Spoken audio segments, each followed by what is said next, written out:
La historia de esta semana en la política michoacana puede ser muy esclarecedora de lo que somos y de lo que hemos sido. No quiero molestar a nadie, pero voy a molestar a mucha gente. Sorry. Como dice el meme, se tenía que decir. Tiene que ver con la movilidad. ¿Qué cosa es eso? Es un derecho humano. ¿Y con qué se come? ¿O de qué se trata? Se trata de que todas las personas puedan moverse con seguridad, equidad, accesibilidad y sobre todo igualdad de oportunidades. ¿Y por qué no sabemos que tenemos ese derecho? Pues porque estamos en otras cosas más urgentes, más dramáticas, más inmediatas, pero que si lo pensamos bien 2 segundos, decimos, caray, pues sí, es fundamental la movilidad para vivir bien. ¿Por qué? Porque se trata de que movernos a nuestros trabajos, a nuestras escuelas, a nuestras actividades, sea algo fácil, barato y sobre todo, seguro.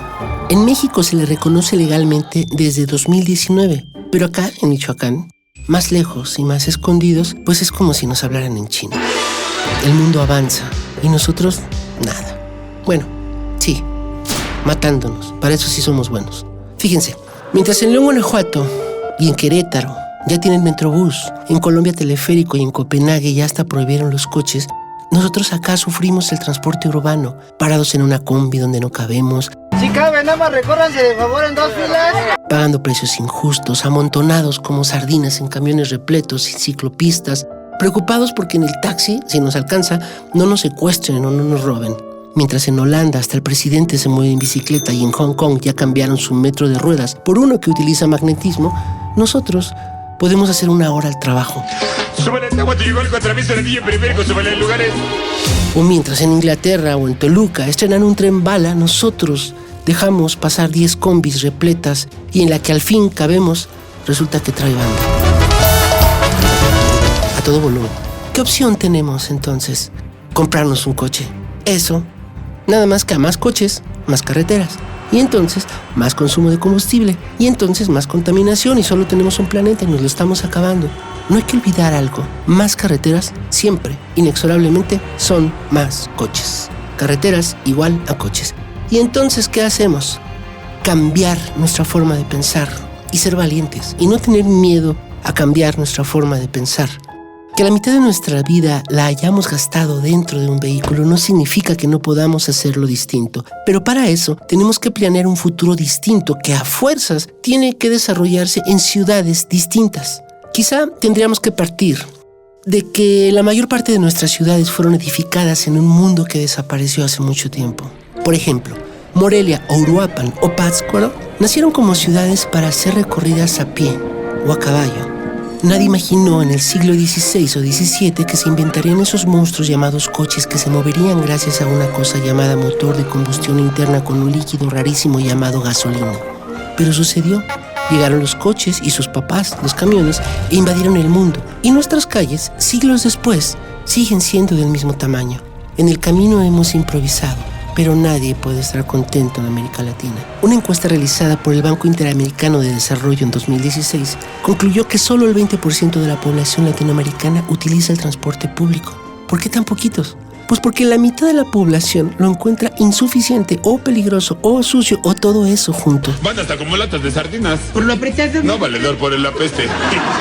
¿Y a poco no? Y está mal. El transporte público es un derecho humano.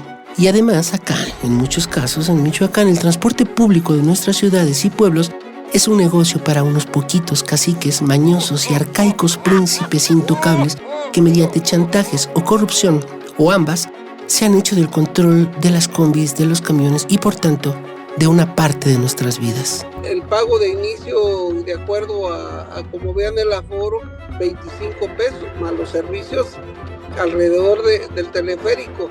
La tarifa continúa, permanece en 10 pesos. ¿Qué hacemos? Imaginemos y propongamos y seamos valientes para construir alternativas. Tenemos que mejorar nuestras vidas y eso, a fuerzas, pasa por la forma en que nos movemos en el lugar en donde vivimos y el tiempo que destinamos para ello. Por todo esto, y fundamentalmente porque es una forma de atender las prioridades de los que menos tienen, es que se está planteando la construcción de un teleférico en Uruapan y un metrobús en Morelia. ¿Quiénes serán los beneficiados? Todos, incluso los transportistas, a los que se les está ofreciendo renovar su flotilla de vehículos. ¿Quiénes serán los afectados? Creo que 2 o 3 familias. O 4. Sorry. Entonces viene la pregunta. ¿Por qué, si el beneficio es obvio y colectivo y todos saldremos ganando, unos poquitos concesionarios se oponen? Pues porque se les acaba el negocio. Y ahí es donde nuestro reflejo como sociedad es más nítido. Somos un país en el que estamos acostumbrados a que los intereses de unos pocos se impongan, con corrupción o con chantaje, pero que se impongan al beneficio de la mayoría. Pero eso está cambiando, lentamente, pero está cambiando, en la distribución de la riqueza o en la visión de un transporte público que respete el derecho que tenemos todos a movernos en el lugar en el que vivimos, en la construcción de un tren en el sur olvidado del país o de un teleférico en Uruapan. Eso, queridos radioescuchas, tiene un nombre, se llama transformación. Y hay que tomarle una foto para no olvidarlo nunca y presumirle a nuestros hijos. Yo estuve ahí y fui parte y no dejé que volvieran los corruptos. El teleférico de Uruapan va a ser un antes y un después para la vida de los michoacanos. ¿De qué lado del mundo estás tú?